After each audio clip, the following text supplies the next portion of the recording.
Esta es una conferencia un poco extraña, ¿no?, para un foro liberal. Generalmente es una conferencia con tintes de filosofía republicana, que son quizás los más preocupados por todo lo que tiene que ver con pesos y contrapesos, y generalmente este tipo de presentaciones las suelen hacer abogados, ¿no?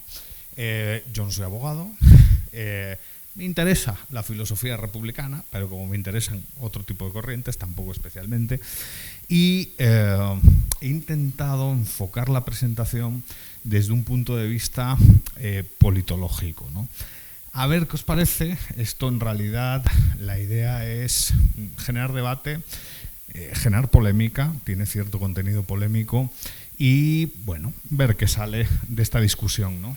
Si en función de la retroalimentación que me deis, pues espero que salga un escrito por ahí, ¿no? Al final, ¿qué desea el liberalismo, no? Si uno va a hablar de liberalismo clásico, generalmente lo que se puede observar es que hay tres palabras claves, tres conceptos claves, ¿no? Un liberal se suele preocupar de la protección de la vida, de la protección de la propiedad, en extenso, como decía John Locke, vida, libertad y hacienda, y de la defensa de la libertad vinculada al individuo, ¿no? Libertad, si lo queréis ver así, de los modernos. Pero sobre todo, el liberalismo suele ser una filosofía que desconfía. Ahora, la desconfianza, yo creo que es muy importante el capital social y la confianza. Pero precisamente cuando hay capital social y cuando hay confianza en la sociedad civil, suele existir desconfianza respecto al poder político. Y esta es un poco la esencia, ¿no? Este es un primer contrapeso importante. Una sociedad, no me canso de decirlo, preocupada por qué sucede en su entorno. Una sociedad vigilante. Es quizás el primer contrapeso de una sociedad abierta. Como decía el padre fundador, ¿no? El precio de la libertad es la eterna vigilancia. Pero, además de eso, es muy importante la cuestión de las instituciones. Muchos aquí ya sabéis de instituciones. Al final, hablar de instituciones es hablar de normas o pautas de conducta que regulan la interacción entre individuos. En términos norcianos, es la definición cliché. Y cuando se habla de pesos y contrapesos, de división de poderes, forzosamente tenemos que hablar de instituciones. ¿Qué sucede? Que en determinados ambientes institucionales hay una importante y peligrosa a veces relación entre instituciones formales e instituciones informales. Todos los que estamos aquí sabemos que las instituciones formales son aquellas instituciones codificadas a las que tenemos acceso, generalmente por escrito, que sigue la constitución de un país, el código de conducta ético al interior de una empresa. Todas esas instituciones formales son relevantes. Pero ¿qué sucede cuando esas instituciones formales interactúan y forzosamente siempre interactuarán con las instituciones informales? ¿Qué es una institución informal? Sigamos con la lógica. Si una institución es una norma o pauta de conducta que regula la interacción entre individuos, una institución informal es una norma, pero a la que tenemos dificultad para acceder. ¿Qué queremos decir con eso? Un tabú es una institución informal. Yo siempre cuento una anécdota que me pasó en Guatemala, una anécdota lingüística, ¿no? Con el verbo coger, que siempre es un problema en los ambientes latinoamericanos. Yo estaba en una oficina, llevaba una semana y básicamente estábamos viendo cómo organizar unas conferencias para el ejército de Guatemala. Estaba con unos compañeros, uno era Olmedo Vázquez, un profesor vinculado al ejército de Guatemala, el otro Antón Tursinov, un profesor ruso. Y yo acababa de tener, bueno, el coche, el carro, y básicamente Olmedo me dijo, bueno, ¿sabes la dirección de del cuartel para ir a dar la conferencia. Y yo dije, sí, perfecto, no te preocupes, yo sé la dirección. Bueno, y puedes llevar a Antón, que no tiene carro y es un profesor también extranjero. Sí, por supuesto. Y me dirigí a Antón y le dije, Antón, ¿cuándo te cojo? Y toda la oficina, esto delante de una oficina con 20 personas, ¿sabes? Y todo el mundo empezó a mirarse y hubo una explosión. Fue patético. Fue patético porque además llevaba 2 semanas en el país. Pero es una institución informal, un código del cual hay que ser consciente cuando se está en un ambiente socioespacial, ¿no? Al final los entornos sociales son complejos y uno tiene que estar al tanto de las instituciones formales como de las informales. Pero, además, las instituciones informales tienen algún problema. ¿Por qué? Porque en algunos ambientes es más importante la institución informal que la institución formal. Y eso ya te complica las cosas, te genera asimetrías de información, te genera incluso discriminación, exclusión, porque si no eres conocedor del entorno siempre te van a marginar, aunque te conozcas las normas formales. Y si se fijan, yo creo, esto es una primera pregunta para el debate con los amigos que nos visitan de Iberoamérica, en los entornos latinoamericanos, las instituciones informales suelen ser más fuertes que las instituciones formales. Y eso genera un problema gravísimo a la hora de funcionar, ¿no? Y eso genera poderes paralelos que, más que contribuir a una saludable división del poder, contribuyen a todo lo contrario. Es donde empieza la corrupción y empieza otro tipo de cuestiones. Sobre la corrupción podemos discutir. Yo creo que la corrupción tiene 2 caras. Tiene una cara vinculada a la reducción de costos de transacción en ambientes excesivamente burocráticos, pero también tiene una cara terriblemente problemática de puro privilegio y de que si tú no eres mi cuate o mi colega, pues tú no entras en el sistema, ¿no? La corrupción es terriblemente contraria a la igualdad jurídica ante la ley, y eso es un problema gravísimo que tienen algunos entornos sociales e institucionales. Tengo las fotos, los retratos de Douglass North a la derecha, que es el papá, digamos, de la definición estándar de institución, y de Svetozar Pejovic, que es otro profesor vinculado a Texas A&M, y un tipo que habla de lo que él denomina tesis de interacción. ¿Qué es la tesis de interacción? Obligatoriamente, la tesis de interacción está relacionada con los 2 tipos de instituciones. Al final, lo que nos está diciendo Svetozar Pejovic es: si tú no tienes armonía entre tus instituciones formales y tus instituciones informales, el país tiene una barrera para el desarrollo. La armonía entre instituciones formales e informales, y no la competencia entre ambas, es necesaria para poner la primera piedra en el desarrollo. Pero además, y este es otro detalle importante, se necesita confianza y capital social. Algo difícil de medir, algo muy relevante para dar cohesión a las sociedades, a los grupos sociales, y algo sin lo cual no se puede funcionar. Una sociedad libre, una sociedad abierta, suele ser una sociedad que disfruta de confianza y de capital social.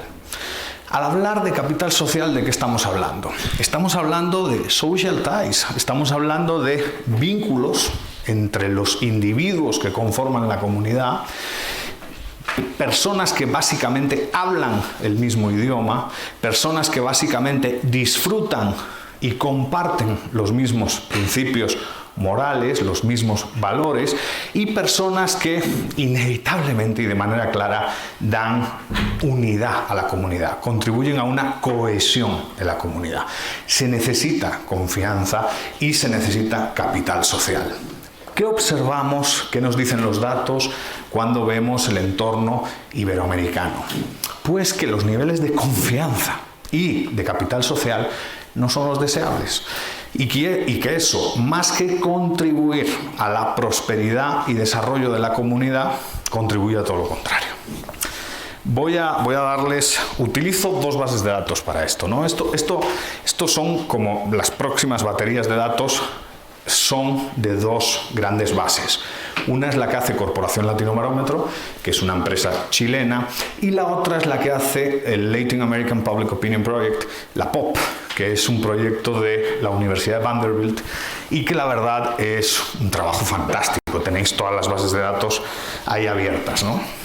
Evidentemente, la satisfacción con la democracia es algo que el profesor Cox ha repetido durante 2 días aquí en el territorio latinoamericano, es baja. O sea, la gris es nada satisfecho con la democracia. Precisamente no se observa algo bueno ahí, ¿no? Son 4 variables: gris, negra, marroncita y marrón oscuro, y esto va degradado de nada satisfecho a muy satisfecho, ¿no? Nada, poco, algo, muy. Esto es orden versus libertad.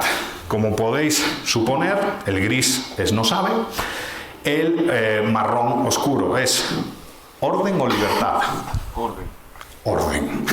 Y el marrón clarito es libertad. Y esto es una cuestión importantísima en la sociedad latinoamericana. Las sociedades iberoamericanas prefieren el orden a la libertad. Hay razones para esto, ¿no? Hay problemas vinculados a la protección de la propiedad, hay problemas vinculados a la seguridad física, los ratios de homicidios en algunos países son muy elevados, y paradojas de la vida, hay 2 países que, bueno, además de Argentina, de Bolivia y de Brasil, que prefieren claramente la libertad al orden, ¿no?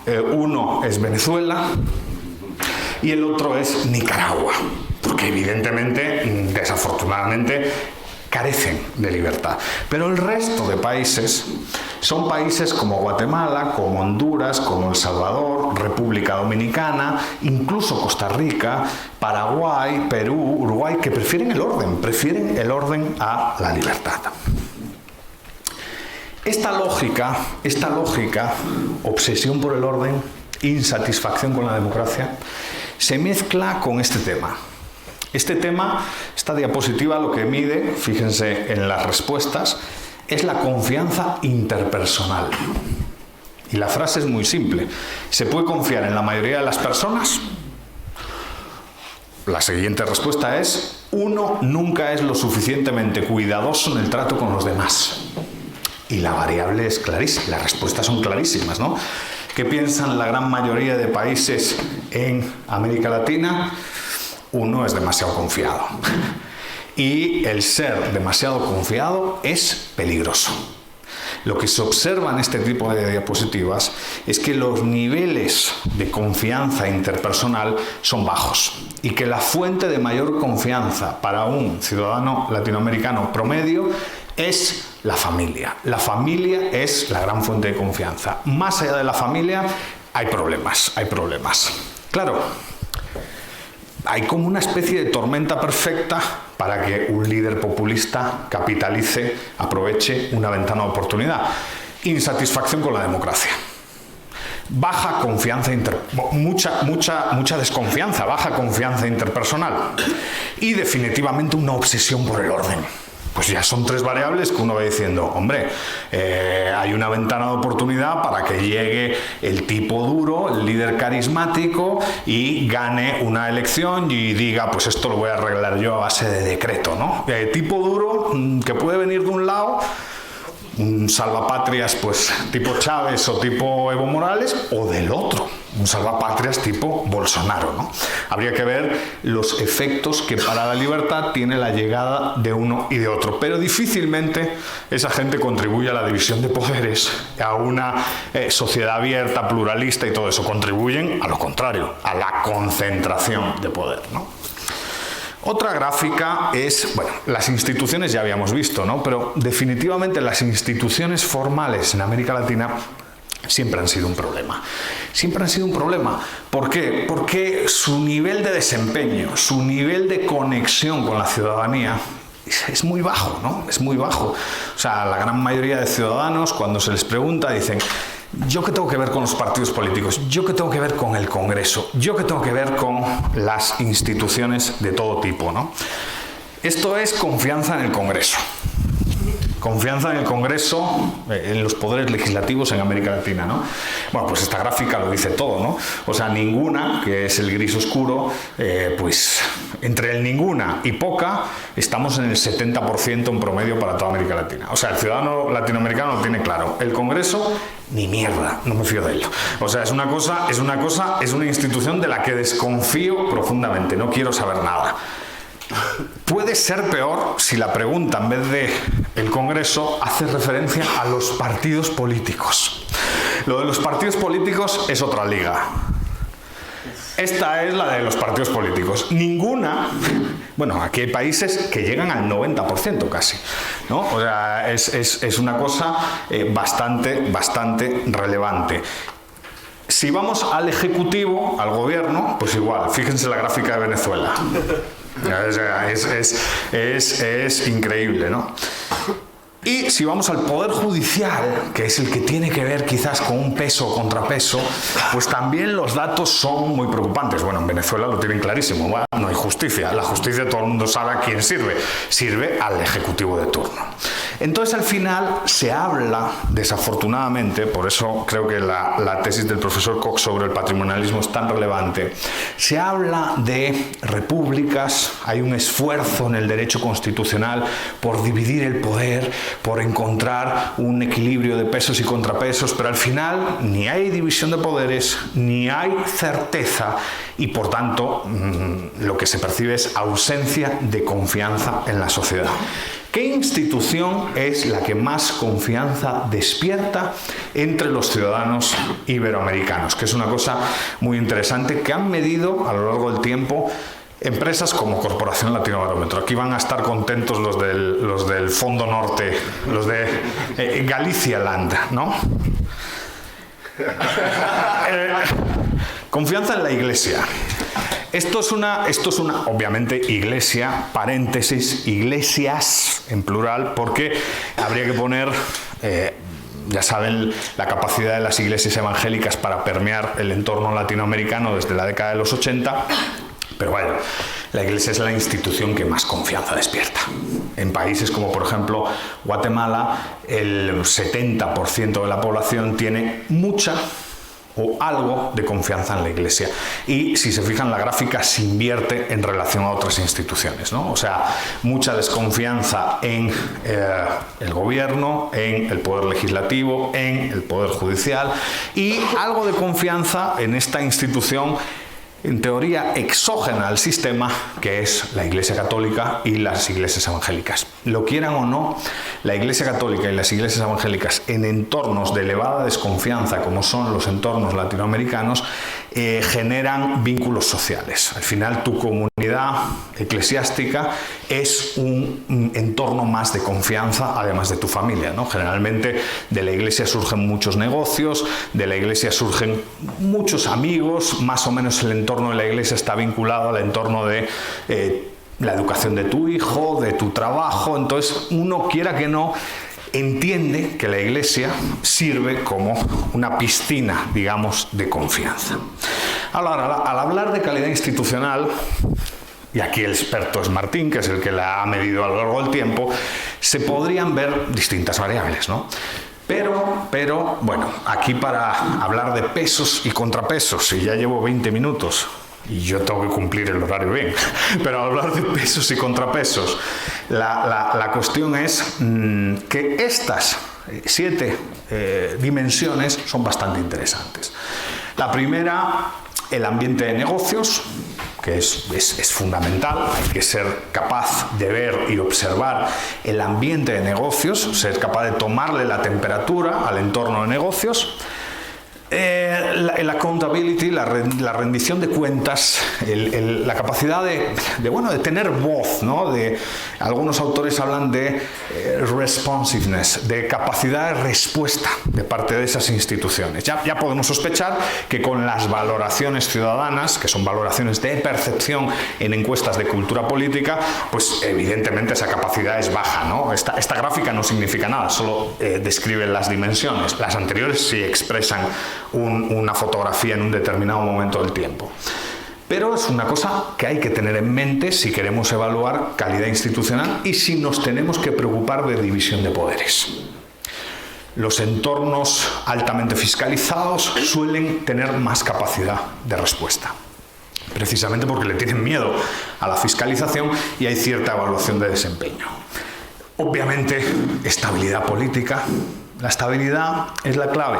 Yo sé que el liberal no es resistente al cambio y todo eso, pero una sociedad tiene que ser estable. Una sociedad saludable es una sociedad que genera certeza, en la cual puedes pensar a largo plazo, en la cual te levantas tranquilo diciendo, joder, ¿qué puede pasar hoy? Bueno, pues puede haber problemas en la vida, sí, pero son problemas de baja intensidad, ¿no? Ahora, cuando el problema puede ser que me saquen una pistola y me maten en medio de la calle, o que me asalten por un celular, o que pueda ser parte de una persecución o conspiración política debido a la elevada arbitrariedad jurídica o institucional que pasa en el país, eso es muy difícil vivir así, ¿no? Es muy difícil vivir así. Y definitivamente no tiene nada que ver con la división de poderes. Efectividad del gobierno, calidad regulatoria, el famoso rule of law y el control of corruption, el control de la corrupción. Si tuviésemos que organizar, porque la presentación llevaba por título, ya no sé ni qué llevaba por título, pero básicamente el título era pesos y contrapesos de una sociedad abierta. La cosa sería así. Tú tienes instituciones formales y tienes instituciones informales. Y esas instituciones formales o informales pueden ser endógenas, pertenecientes al sistema, o pueden ser exógenas, ajenas al sistema, pero que te domestican. Esto es algo muy relevante.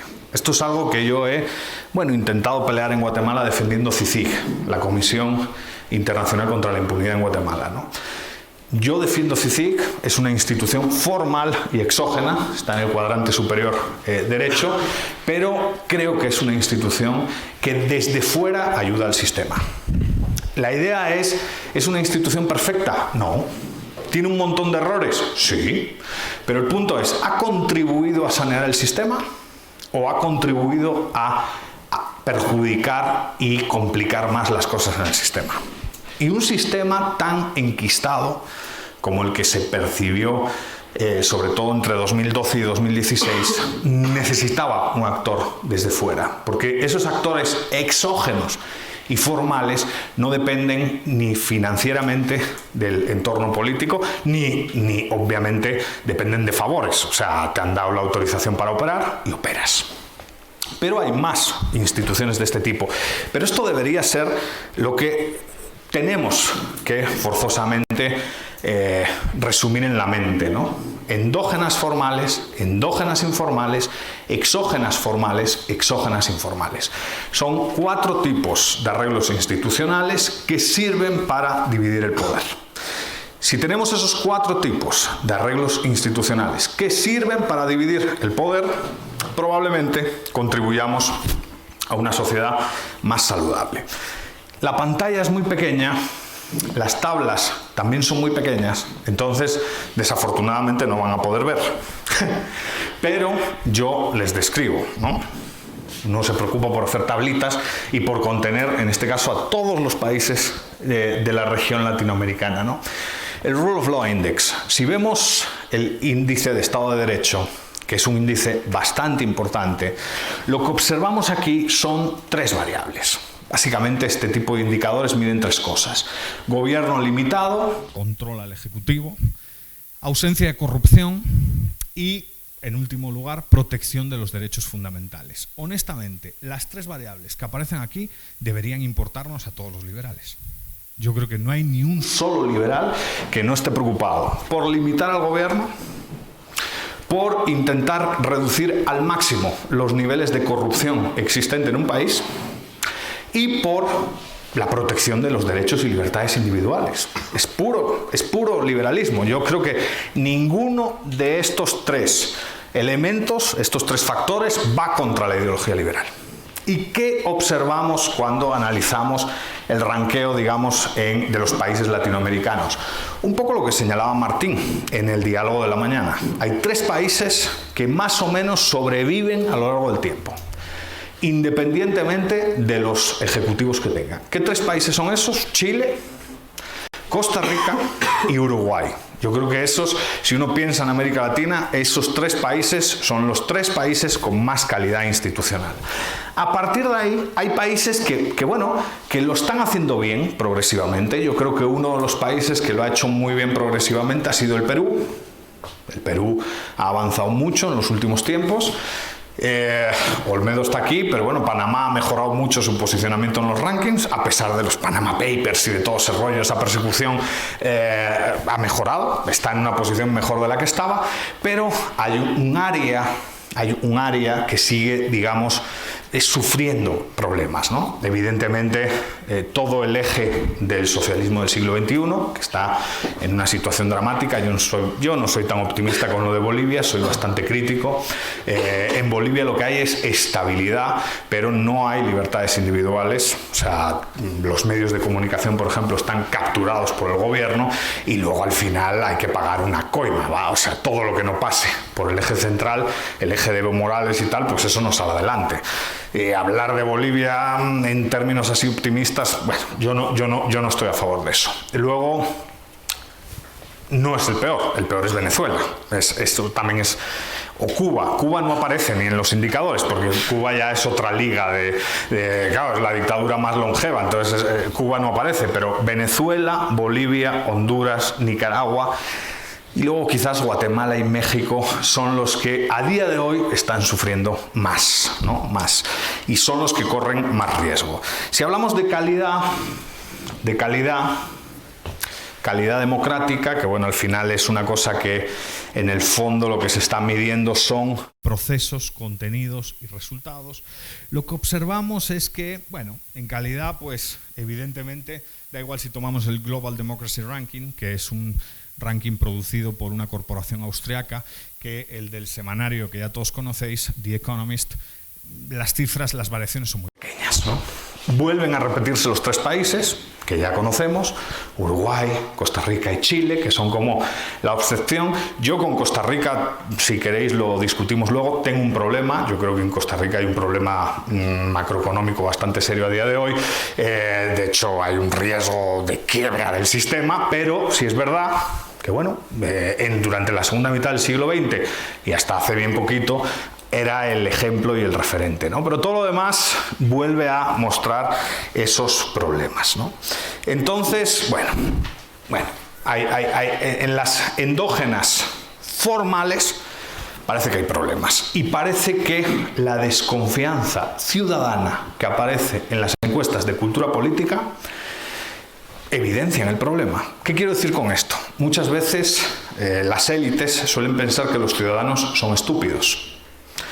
Y cuando eso tiene lugar, además de producirse una grave falta de respeto al ciudadano común, al ciudadano promedio, los datos nunca le dan la razón a las élites. Las encuestas de cultura política lo que están diciendo es: nuestra calidad institucional formal, nuestras instituciones endógenas, nuestros mecanismos de división de poder endógenos, nuestra división de poderes, etcétera, funciona mal. Y lo sabe desde el que está arriba en la escala social hasta el que está en la calle haciendo sus trabajos, porque estas encuestas a 1.000, 1.500 personas en función del país son aleatorias, se hacen en el campo, en la ciudad, se hacen en la periferia. Y las cifras ya han visto, ¿no? Los niveles de desconfianza de la gente hacia el Ejecutivo, hacia el Legislativo y hacia el Judicial son altos, porque la gente sabe en qué país vive. A mí me da mucha rabia cuando determinadas élites parecen decir que los ciudadanos, bueno, pues están engañados, Es algo que me irrita, porque además es falso. La data te dice que no es así. Y luego hay países... Esto lo conozco yo más de Guatemala, quizás, y de El Salvador, porque evidentemente tuve más experiencia estudiando esos países. En Guatemala hay voto cruzado. El voto cruzado es la mayor expresión de desconfianza y división de poderes, porque saben que si no cruzan el voto van a tener un problema concentrando poder. O sea, es la propia ciudadanía la que, por defecto, cruza el voto para dividir y no para concentrar. Pero eso no es un mecanismo institucional, eso es que la sociedad toma un poco las riendas porque precisamente no se fía nada del sistema, ¿no? O sea, si se fiase de un sistema, la gente que se suele fiar de un sistema no va a votar. La gente que no se fía en Estados Unidos, los promedios a lo largo del tiempo de participación son bajos porque la gente sabe que más o menos su vida no va a cambiar. Va a poder ir al hospital si tiene un problema, su hijo va a poder estudiar, más o menos la carretera va a estar bien, el alcantarillado pues no va a haber un problema, todo más o menos va a funcionar. Entonces, al final, ¿para qué ir a votar, no? Es costoso ir a votar. Endógenas informales. Que no son informales, en senso estricto, pero que en el fondo son actores que meten presión al sistema, que contribuyen a una división de poderes y que, para bien o para mal, sobre todo para bien, la mayor parte de las veces, no polarizan, sino que sanean el sistema, ¿no? Medios de comunicación. Medios de comunicación. En teoría, los países con medios de comunicación fuertes, que tienen capacidad para fiscalizar, el famoso quinto poder, pues suelen estar más limpios, suelen estar más saneados, se le tiene más miedo al poder, ¿no? Yo siempre recuerdo un caso de sociedad abierta y división de poderes, me imagino que aquí hay fans, es House of Cards, ¿no? Si uno ve House of Cards, solo la primera temporada, las demás son una mierda, pero la primera que es muy buena, la primera, el tipo es un psicópata. Vamos a ver, Underwood es un psicópata, es un tipo que no posee empatía, es una persona sin escrúpulos, capaz de matar a gente, a sus competidores. De hecho, no es por hacer spoilers, pero todos sabemos que mata en la serie. Pero si se controla, si se limita en sus acciones, no es porque tenga conciencia, es porque tiene miedo. ¿Y a quién tiene miedo? Al sistema. Le tiene miedo a la prensa, le tiene miedo al entorno judicial, le tiene miedo a los contrapesos que el sistema diseña, a los frenos al poder que el sistema ha diseñado. Otra cosa es que esos frenos fallen de vez en cuando, ¿no? Pero la prensa es clave. Otro elemento clave es la sociedad civil. El profesor Cox ya habló de eso. La sociedad civil es un actor fundamental y, desafortunadamente, en América Latina la sociedad civil es débil, aunque ha crecido y ha mejorado a lo largo del tiempo, ha ampliado sus dimensiones, pero sigue siendo débil. Y muchas veces está vinculada al Estado, lo cual hace que no sea sociedad civil. Porque para mí la sociedad civil saludable es aquella que es independiente financieramente del Estado. Si tú recibes plata del Estado, dinero del Estado, difícilmente puedes ser sociedad civil. Vas a estar fusionado con el Estado. Las sociedades civiles fuertes son aquellas que no dependen del dinero público. Si dependes del dinero público para todo, es imposible. Vas a ser un esclavo, vas a estar sometido al poder político. Pero hay una variable que es relevante, el pluralismo. El pluralismo. Todo el mundo habla de que, son sociedades que no han dejado de aumentar sus niveles de pluralismo, pero aún así hay poco pluralismo. Yo estoy convencido que si le preguntamos aquí a muchos latinoamericanos, saben estrictamente quiénes son las personas de poder al interior del sistema. Y en algunos países esas personas no pasan de 15 o de 20. Eso en los países de verdad saneados, con división de poderes, no es tan fácil. Hay muchas personas que tienen poder. Hay muchos pesos y contrapesos endógenos al sistema, informales, que te pueden parar los pies si quieres apropiarte de una determinada medida o si quieres patrimonializar un determinado servicio para hacerte rico, ¿no? Exógenas informales. Exógenas informales. A mí pongo el ejemplo del turismo, ¿no? Los países con mucho turismo suelen ir saneándose progresivamente. Parece una tontería, pero la interacción con gente ajena a tu sistema, la interacción con personas que provienen de otras culturas, que tienen otros valores y que básicamente aportan una nueva forma de ver la vida, te hace reflexionar, le hace al local reflexionar y empezar a preocuparse por otro tipo de cuestiones. Un caso claro es España, ¿no? España, el impacto del turismo en España no solo fue un impacto vinculado al ingreso de divisas, nos cambió un poco la estructura de valores, nos hizo mirar a Europa, nos hizo querer ser un poco como algunos países de Europa, tener ciertas aspiraciones, y bueno, es una interacción informal, evidentemente nadie la planifica, es resultado de la acción humana, pero no del diseño humano, que tiene, bueno, un impacto positivo. Ahora, las exógenas formales, estas son las que más duelen. ¿Por qué estas son las que más duelen? Porque estas hacen daño a la soberanía. Y los países son muy preocupados, sobre todo las élites de algunos países, seamos individualistas metodológicos, no los países, las élites de algunos países, son muy celosas de su soberanía. Básicamente las élites no quieren que nadie se meta en su finca. O sea, este es mi país y construye una narrativa nacional para que, evidentemente, la finca no me la toques. Y a lo mejor tocar la finca está bien. Es un punto interesante y es un punto que genera mucha tensión, sobre todo en algunos países iberoamericanos, pero también en España y en Europa, ¿no? ¿Qué instituciones exógenas y formales hay? Aquí empiezan como ya son y 36 y solo me quedan 10 minutos, aquí empieza la polémica, aquí empiezan las bombas para joder al personal y para que os enfadéis y haya comentarios. La primera, la Unión Europea. La Unión Europea es una institución exógena. Es una institución exógena al sistema al cual, bueno, España se adscribe voluntariamente, nadie nos obligó, pero una vez te metes en ese sistema, el sistema te introduce presión.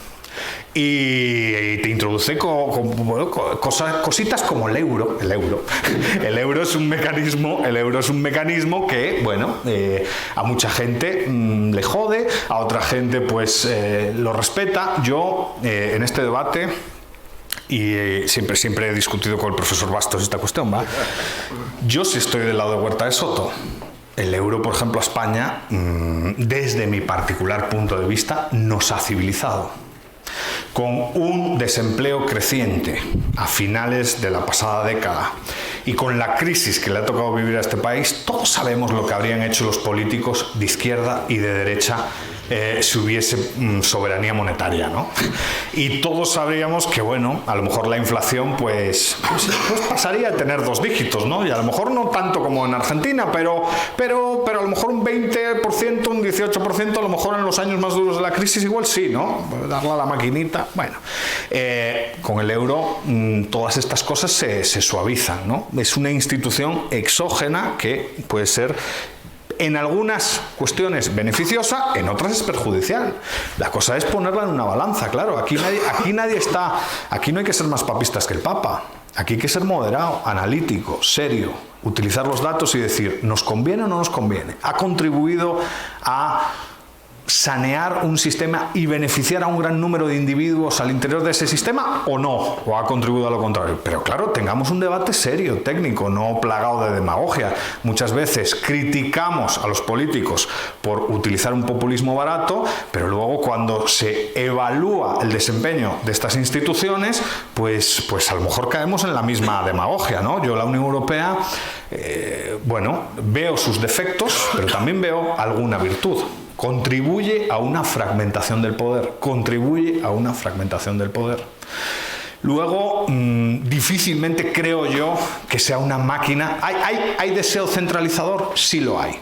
Pero difícilmente creo yo que sea una máquina hipercentralizadora, sino que nos lo digan a los de a Puigdemont. A Puigdemont la máquina centralizadora no le ha funcionado, porque al final un tribunal alemán de jerarquía inferior a la española, pues al final tuvo el poder y Pucci no vino para España. O sea, tan centralizadora y tan poderosa y tan tal, no se vio que fuese.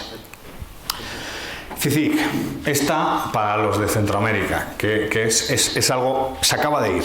Esta la han expulsado, ¿no? Exacto, muchos guatemaltecos aplauden, otros muchos no aplauden tanto. Hay estadísticas que no sé si son verdaderas o falsas, no vi la hoja técnica, pero que dicen que CICIG tuvo apoyo. ¿Qué era CICIG? Básicamente era un órgano fiscal. ¿Se extralimitó en algunas de sus acciones? Sí. ¿Cometió errores? Sí. ¿Fue buena siempre? No. No, es que no hay, esto no son recetas mágicas, o sea, pero el punto es, ¿contribuyó a sanear el sistema o no? Y yo creo que sí. Si no, el actual presidente, el anterior presidente, Otto Pérez Molina y Roxana Baldetti, personas literalmente despreciables que habían construido un aparato fiscal paralelo evidenciado, no estarían donde están, en la cárcel. Y os voy a decir otra cosa, de 102 casos, 95 sentencias le dieron la razón a CICIG. De 102 casos. Es verdad que 7 casos no le dio la razón a CICIG, el organismo judicial guatemalteco, pero en 95 le dio la razón. O sea, 95 criminales están en el bote gracias a CICIG. 7 errores pasaron por prisión preventiva gracias a CICIG, y eso también está mal. Y hay que reconocerlo abiertamente. O sea, es injusto sufrir prisión preventiva si no te la mereces. ¿Cómo te devuelven ese tiempo? Pero yo considero que es un instrumento, no es perfecto, pero que contribuyó a dividir el poder. Hay más. Este es otro instrumento, ¿no? De evaluación de desempeño exógeno y que funciona muy bien, ¿no? ¿Qué es PISA? ¿Qué es? Ranking de educación.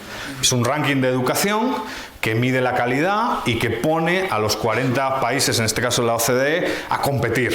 Y que, en el fondo, transparenta virtudes y defectos de tu sistema. Y eso no está para nada mal. O sea, si un liberal está a favor de la competencia, esto es pura competencia. Competencia que te ayuda a aprender, competencia que te ayuda a mejorar. ¿Tiene defectos esto? Por supuesto que los tiene, todo tiene defectos, pero también las instituciones nacionales tienen defectos, ¿eh? Aquí es que solo se habla de los defectos cuando los defectos vienen de instituciones de afuera. Pero no se habla de los defectos cuando los defectos son de instituciones de adentro.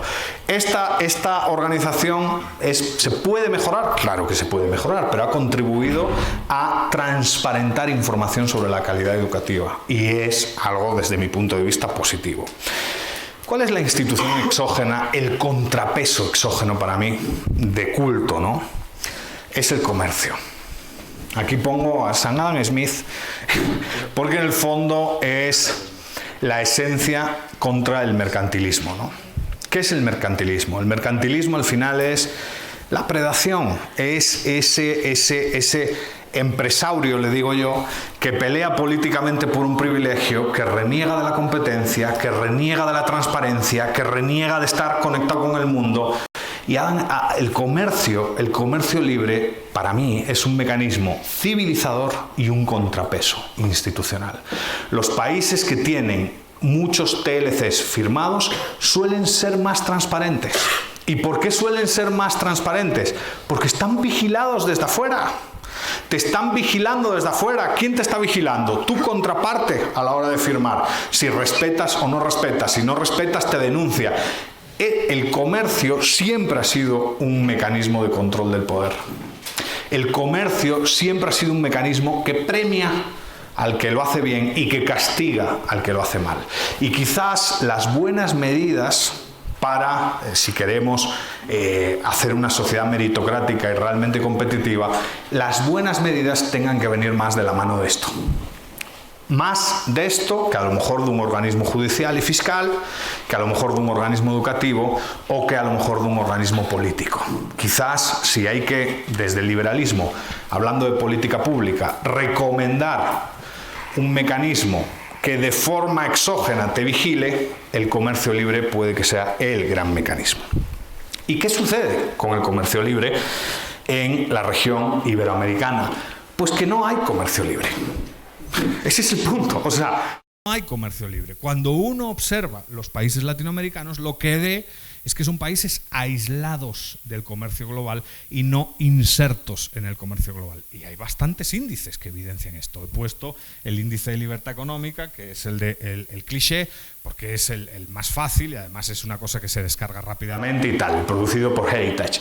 Pero no es el único, no es el único. Y cuando vamos a flujos de inversión extranjera, pues lo mismo. Lo que observamos es, y esto lo pone CEPAL, no lo está poniendo esto es gente de izquierdas que te está diciendo que el comercio está mal, o sea, no lo está poniendo un megacapitalista así especulador, te lo está poniendo la izquierda.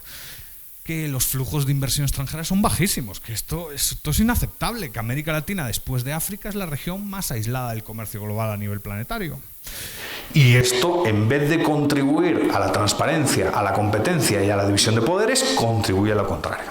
En definitiva, porque ya me he pasado del tiempo, hay que apostar, y yo creo que si queremos una sociedad con división de poderes y con contrapesos fuertes de verdad, por tres cuestiones, y no solo por la arquitectura jurídica tradicional de ejecutivo, legislativo y judicial. Eso de ejecutivo, legislativo y judicial queda muy en la superficie. Una sociedad abierta, con verdadera división de poderes, necesita de más cosas. ¿Qué más cosas? Sociedad civil, evidente. Apertura comercial e inserción en la globalización, evidente, y una rendición de cuentas horizontal entre instituciones. Me he pasado, espero que les haya interesado la conferencia. Muchas gracias y tienen preguntas. La conferencia.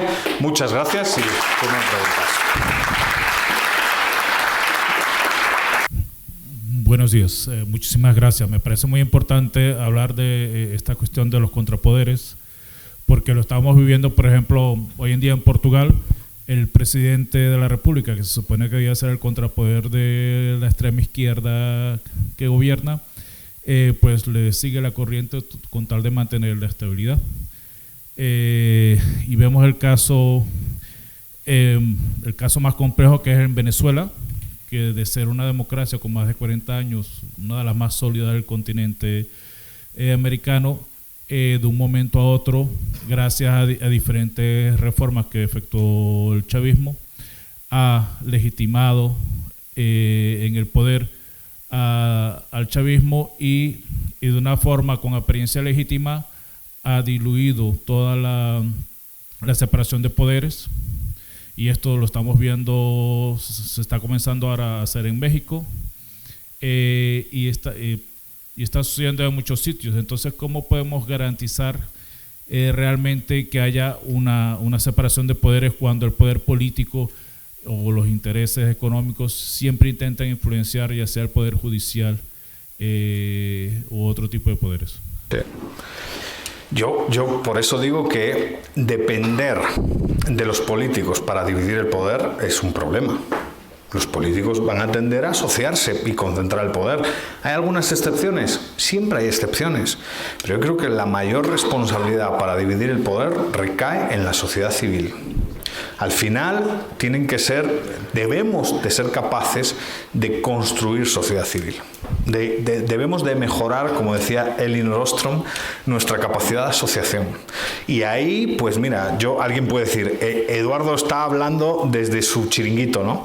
Desde su negocio. Los think tanks, yo creo, son mecanismos que deben de estar 24 horas 7 criticando, denunciando lo que no le gusta, lo que en este caso forma parte de nuestra misión, la defensa y las amenazas de la estructura de derechos y libertades.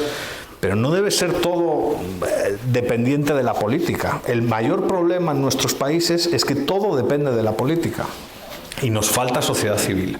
Yo creo que, por ejemplo, Donald Trump, que tiene evidentes rasgos populistas, tiene muchos problemas porque la sociedad civil estadounidense es muy fuerte.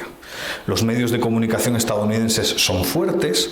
Estados Unidos tiene un gran número de think tanks que han apoyado a Trump, pero también un gran número de think tanks que han criticado a Trump. Dentro del propio liberalismo, que esto es muy interesante, se ve esa batalla. Todos los que estamos aquí, muchos somos fan de Jeffrey Tucker, ¿no? Y como Jeffrey Tucker ha atacado duramente a Donald Trump, uno de los grandes liberales estadounidenses. Yo lo conocí en el año 2006 en el Mises Institute, ¿no? En Alabama. Entonces, yo no le pido tanto a la política. Si le tengo que pedir a alguien, le pido a la sociedad civil, porque la política tiene un virus ab initio que es un problema. Ayer llevé una gran noticia, ¿no? Al saber que Manu Llamas había cruzado la línea, ¿no? Cuando esos liberales cruzan la línea, yo creo que hay más garantías de proteger la libertad. Pero yo, la verdad, no pienso en acciones partidistas ni en cosas así, pienso en acciones siempre desde la sociedad civil. Y el problema creo que en América Latina está muy claro, y en el sur de Europa yo creo, es que la sociedad civil es muy débil, ¿no? Nuestras sociedades civiles son débiles, no son tan plurales como deberían de ser, y tenemos un problema vinculado también al estado del bienestar. ¿Por qué en el sur de Europa la filantropía es tan débil? Para ser un contrapeso tienes que tener financiación. Estados Unidos es un país muy solidario. ¿Por qué la sociedad civil estadounidense es fuerte? Porque la sociedad civil estadounidense dona mucho dinero para controlar al Estado. No solo para controlar el Estado, para desarrollar la sanidad e investigar, o sea, no es una sociedad dependiente del Estado, pero ¿cómo es el estado de la filantropía en nuestras sociedades? Pues desafortunadamente débil. Y yo no creo que sea tanto por la gente, creo que es por culpa del Estado y por culpa del estado de bienestar, que ha modificado las preferencias de gran parte de los ciudadanos. El otro día hablábamos con Paco Capella, ¿no? En España había una cultura de filantropía. Si uno va por el norte del país, que es donde yo soy, los colegios del norte del país fueron hechos por gente de pueblos que se fueron a América, hicieron dinero en América, regresaron, construyeron la escuela del pueblo, el orfanato del pueblo. En el lugar donde yo nací, Puerto de Vega, hay una sociedad de amigos que tiene un edificio y es privado, no es del ayuntamiento, y yo ando intentando meter presión para que no lo capture el ayuntamiento, que lo quiere comprar, y los vecinos, afortunadamente el pueblo lo tienen claro, esto es nuestro, no del ayuntamiento, que es una diferencia muy importante. Pero ese tipo de cosas, creo yo, es mi opinión, el estado del bienestar lo ha ido erosionando, y esa es la asignatura pendiente que tenemos como ciudadanos, recuperar la sociedad civil, porque si no, corremos el riesgo de que nos quiten nuestras libertades. Es que yo creo que hay dos variables: uno, ser consciente de que tenemos unas libertades que proteger, y dos, asociarnos para protegernos. Hola, profesor, ha sido un placer escucharle, pero no estoy de acuerdo con lo de la Unión Europea. Eso ya lo sabía. Yo entiendo el razonamiento y hasta cierto punto pues podría decir, bueno, pues sí, puede ser así, pero vamos a ver. Entonces, la Unión Europea ha traído muchos problemas a España. La PAC es el ejemplo claro. Pero como hemos hablado de moneda, vamos a hablar de moneda entonces. Los países del norte salen perdiendo. Tú te estás aprovechando de un sistema parecido al comunista, ¿no? De repartición, ¿no? Porque nosotros sí, es verdad que como tradicionalmente tenemos instituciones más socialistas y menos austeras, salimos ganando a costa de que los países del norte pierdan. Yo no creo que bueno, vamos a ver, Inglaterra fue muy lista en no meterse en el embrollo, ¿no? Pero entonces, si una moneda que sea común a toda Europa es mejor, porque así nosotros no es como una especie de patronoro, ¿no? Que decían algunos, ¿no? Porque claro, porque da una seguridad. Sí, pero yo creo que se ha arrepentido. Entonces, nosotros que somos liberales, defendemos entonces una moneda global. ¿Cómo comparamos unos países con otros para saber? Quiero decir, en Venezuela se dan cuenta que hay inflación porque van a Colombia y dicen, joder, pero sí, pero vamos a ver. Quiero decir, nosotros hemos tenido inflación por culpa del señor Draghi y no nos hemos dado cuenta, porque no tenemos la facilidad de comparar con un país como si fuera como Portugal. Es que yo creo que el problema de todo el centralismo es que te impide comparar, y en este sentido también sucede, y bueno, discuta. No estoy en contra, ¿eh? O sea, vamos a ver, yo lo que digo es, lo que tendría que haber es competencia entre monedas, ni al contrario. Yo no estoy en contra ni a favor de una moneda global. Lo que estoy es en contra de la imposición de una moneda global. Ahora, si los individuos deciden que una moneda es la mejor y progresivamente esa moneda va ganando mayor mercado, pues yo no voy a estar en contra, ¿no?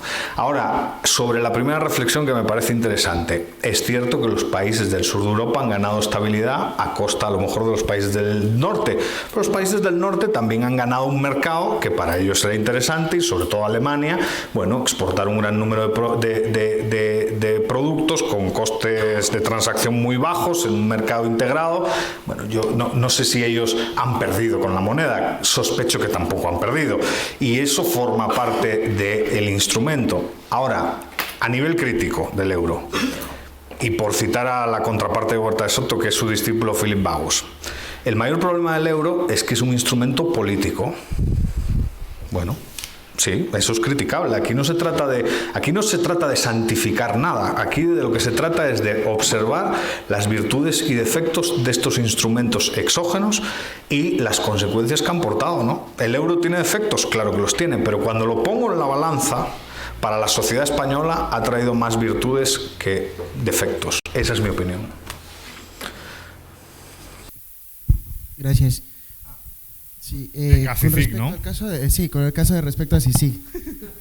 Bueno, dale, dispara. Sí, bueno, lo que sucede con CICIG es que es una institución que surgió de Naciones Unidas para luchar contra aparatos clandestinos paralelos al Estado y terminó convirtiéndose en un aparato clandestino paralelo al Estado. ¿Cómo?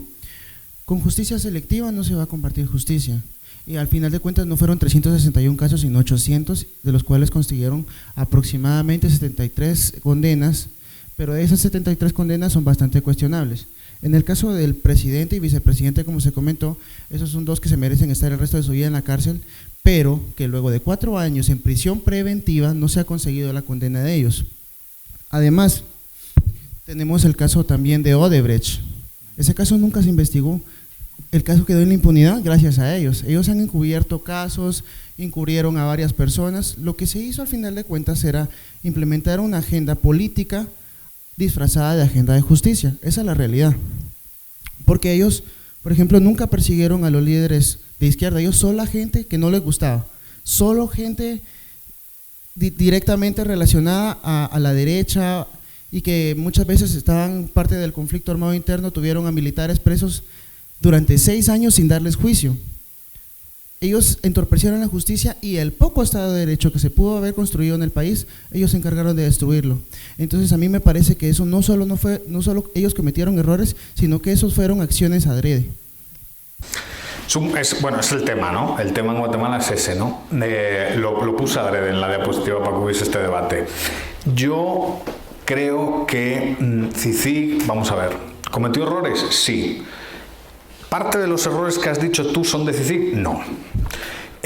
La prisión preventiva, por ejemplo, es un error sistémico del Estado guatemalteco. ¿Qué pasa? Que cuando la prisión preventiva tocó determinados intereses, ahí sí hubo una denuncia de que hay un problema, ¿no? Pero desde el año 85 en Guatemala hay prisión preventiva.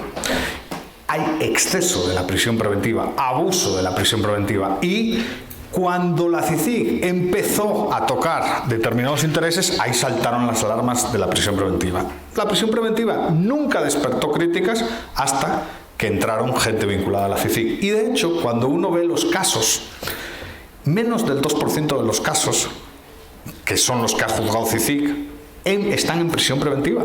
O sea, más del 98% de los presos en estado de prisión preventiva en Guatemala no están vinculados a CICIG. Entonces, con esta estadística tan radical, es bastante difícil echarle la culpa a CICIG del abuso de la prisión preventiva, cuando el 98% de las situaciones de prisión preventiva no tienen relación con CICIG. En la cuestión de prisión preventiva. ¿Perdón? Los casos que llevaba CICIG casi todos son de prisión preventiva.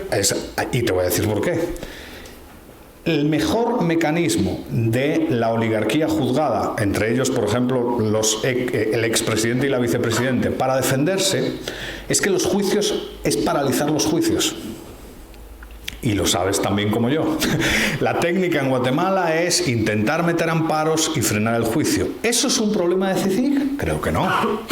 Ese es otro problema del organismo judicial guatemalteco, que es un organismo al que le cuesta dar justicia pronta. ¿Por qué? Porque tu mecanismo de defensa es no ir a juicio, es evitar el juicio, porque desde que vas a juicio, las probabilidades de que la condena salga, en este caso a favor de la CICIG, con las escuchas que hay, bueno, no sé si has tenido... Yo sí he cooperado con CICIG y sí he trabajado en alguna cosa con CICIG, y las pruebas contra determinadas personas son irrefutables. Pero bueno, tú te vas a defender no yendo a juicio. ¿Eso es un problema de CICIG? Difícilmente. ¿Eso es un instrumento que se utilizaba en Guatemala históricamente? Obvio. No solo por los que están en contra de CICIG. ¿Testigos con memoria fotográfica? ¿Cómo? Los testigos con memoria Sí, eso, sí se utilizaron testigos falsos, es correcto. Y deberían de pagar, ¿eh? Y deberían de pagar. Un problema que le acuso yo a CICIG es: CICIG debería ser un referente moral, y no lo ha sido. Y ese es el gran problema. Y ayer Will hablaba de que el nacionalismo, cuando se pelea con el liberalismo, siempre gana el liberalismo.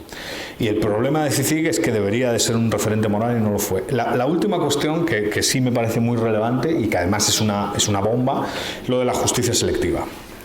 Lo de la justicia selectiva creo que es uno de los grandes argumentos contra CICIG. Dicho esto, cuando ves los casos, el único que puede ser así un poco complicado es el del hijo del presidente, porque a los de izquierdas se les ha acusado no por matar gente con contratos falsos de leaks, manipulando las diálisis. Había un caso de que básicamente asesinaban personas porque la diálisis no funcionaba. Y todo el mundo sabía que la empresa estaba estafando y cobrando la plata. No es lo mismo eso que financiación ilícita de partidos.